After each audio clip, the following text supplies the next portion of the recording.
So I finally delved into the whole postmodernism thing, and I read a book called Postmodernism for Beginners. This was a book recommended by a postmodernist, by a philosophy student that really seemed to understand postmodernism, so I thought, hey, I'll read this and maybe I'll figure it out.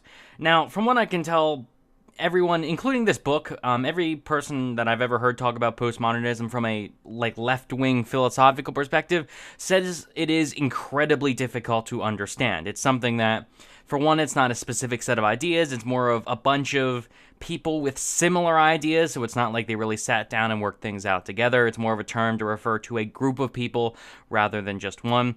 But I read this book, and maybe it clarified things for me. I think it clarified things more than anything else I've read at the moment. But I can't really give you an honest review of this book because I don't know much about postmodernism, so I have nothing to compare it to. But the whole reason I'm making this review to begin with is kind of as a documentation, as a log of, okay, this is what I understand from it. And if you do understand postmodernism, maybe you can leave a comment saying, no, I don't understand it at all, or yes, I do understand it, and that's good considering this is the only book I read. That way we can judge whether the book's good or not. Maybe when I have a better understanding of postmodernism, I'll go back and look at this review and see how well I understood it. But from what I understand, postmodernism seems to have a few characteristics. One of them being deconstructionism, which is a term that I really didn't understand until this book, at least not as well as as the book claims to have helped me understand it. But it does seem to be the idea of breaking down categories in the sense of, if we form a category of, if we define something as a group, it is implied that there is an outgroup in that sense. So if we define the term dog, we aren't just defining it by what dogs are, but we're defining it also as what dogs aren't. So if I say something's a dog, it implies that other things are not a dog. So terms like these categories are naturally exclusionary, and it seems that postmodernists seem to have an issue with deconstruction, or with these categories, and therefore they advocate deconstructionism. So it seems rather linked. When I see people talk about the SJWs are postmodernists, I can see where they get the link. I don't know if that's a true statement or not, that they are the same, but it does seem to be similar in the sense that the writing is from a very leftist perspective, which is can kind of be a bit hard to grasp if you're on the right, because you really have to look at things, you have to understand the leftist perspective to be able to really understand exactly what they're saying and interpret it. But they do seem to be against the idea, a postmodern idea would be abolishing gender, because again, abolishing gender and sexuality, because again, if you have that category, there is an outgroup there, and outgroups are bad things.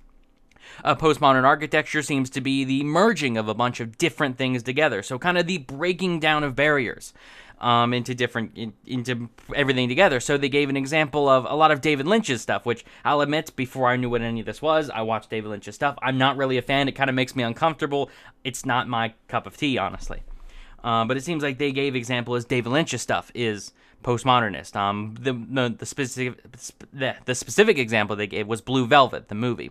They also said something, Blade Runner, I believe, was another one. They also said, again, they said Las Vegas was a postmodernist city. They said Madonna was a postmodernist icon, those kind of things, of the breaking down of barriers, the merging things together. And it does seem to be an ultimate subjective view of reality, in the sense of they are breaking down grand narratives. They say that there is not just it almost comes across as, in a sense, multiculturalism. The idea of, instead of having one way of explaining the world, there are multiple different ways of explaining the world, and there's not one that's any particularly correct. Now, I seem to understand from this that they're saying that generally explanations of the world no explanation of the world is more correct than another explanation of the world. That seems to be my understanding. I might be wrong, but that's how the book came across. Anyway, I'm already over time. This is supposed to be a 3-minute review, so I'll wrap it up here. But overall, I would say it helped me clear things up. Now, whether that led me in the wrong direction and I misunderstand things is a whole different issue, but that seems to be how I interpreted it. So again, if you're familiar with postmodernism, let me know if I'm on the mark or I'm completely off, and that is how we can judge the quality of this book. But I did find it easy to read. I found it overall clarifying. It left me with some answers, and it didn't leave me with more questions. But yeah, let me know what you think in the comments. Like the video if you enjoyed, subscribe for more, and thanks for watching.